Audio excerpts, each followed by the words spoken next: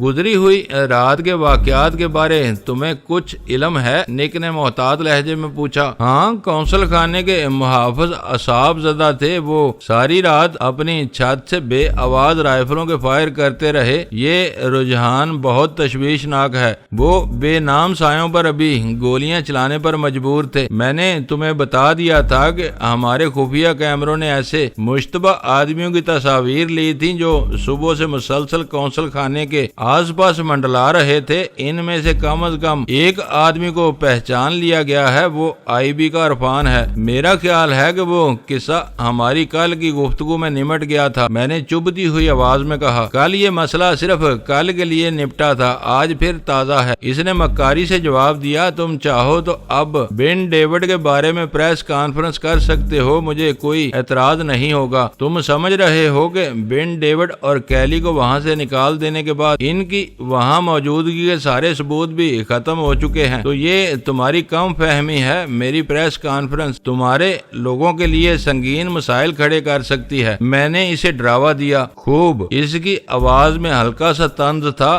میں اسی معاملے کے سلسلے میں جلال سے بات کرنی چاہ رہا تھا۔ تم بھی ان واقعات سے باخبر معلوم ہوتے ہو۔ میرا اندازہ ہے کہ اس وقت تم لوگ ایک دوسرے کے ساتھ مل جل کر کام کر رہے ہو۔ ہم مل جل کر ہی کام کرتے ہیں، اسی طرح جیسے تم ٹام بیگم کے ساتھ ایک ہی دفتر میں بیٹھتے ہو؟ میں نے جواب دیا، کل رات آئی بی والوں نے کیلی کو پھر ہراساں کیا ہے، اس نے شکایت کی۔ آئی بی والے اپنے مجرموں کا دور تک پیچھا کرتے ہیں، ابھی تک کیلی کی بے گناہی ثابت نہیں ہوئی ہے، گاہے گاہے اس کی پڑتال ہوتی رہے گی۔ یہ بات سمجھ میں نہیں آئی کہ تم نے اپنی پناہ میں آئی ہوئی ایک بے یارو مددگار امریکی عورت کو اچانک کھلی دھوپ میں کیوں ہانک دیا؟ یہ آئی بی والوں کا احسان ہے کہ وہ اسے اپنے ساتھ نہیں لے گئے، وہ اتنے نرم دل اور انسانیت دوست نہیں ہیں۔ کیلی نے ان کے مطلب کی باتیں بتا دی ہوگی، اس کے بعد اسے لے جانا بے سود تھا۔ یہ تم جانتے ہو کہ کیلی تم لوگوں کی سرگرمیوں کے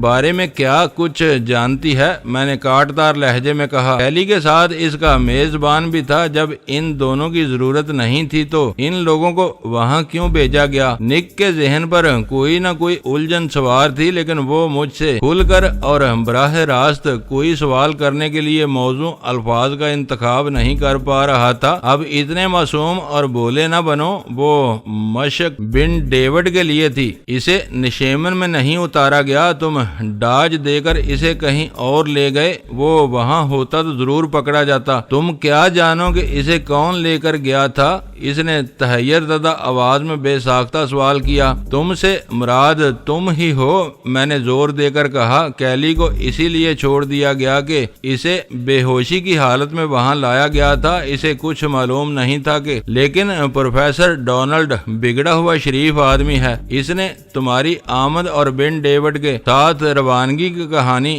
بلا کم و کاست سنا دی۔ تم کو اندازہ ہو جانا چاہیے کہ اس وقت تم کہاں کھڑے ہوئے ہو۔ ڈونلڈ بھی رات کے واقعات سے پریشان ہو گیا ہے اور اس نے یہاں کام کرنے سے صاف انکار کر دیا ہے۔ تمہارے وزارت خزانہ اس کی واپسی کو پسندیدگی کی نگاہوں سے نہیں دیکھے گی۔ نک کا لہجہ معنی خیز ہو گیا۔ تم لوگ اپنی حرکتوں سے دوسرے شعبوں کے لیے دشواریاں پیدا کر رہے ہو۔ سہولتوں کے نام پر تمہارے آدمیوں کو کھلی چھوٹ نہیں دی جا سکتی۔ ہم دیکھتے ہیں کہ تم کب تک بن ڈیوڈ کو قانون کی گرفت سے بچاتے ہو۔ بن ڈیوڈ کے بارے میں تم من گھڑت باتیں کر رہے ہو، اس سے ہمارا کوئی تعلق نہیں ہے، اس کی آواز میں رکھائی تھی۔ کل تم اس کے بارے میں پریس کانفرنس طلب کرنے پر مجھے سنگین نتائج کی دھمکیاں دے رہے تھے، آج نئی کلا بازی کھا رہے ہو۔ شاید تمہیں اطمینان ہو گیا ہے کہ کونسل خانے سے بن ڈیوڈ کی روانگی کے بعد تمہارے لیے کوئی بڑی پریشانی پیدا نہیں ہو سکے گی، مگر یہ تمہاری بھول ہے۔ ہوش مند آدمی سے غلطی صرف ایک بار ہوتی ہے۔ اس نے میری بات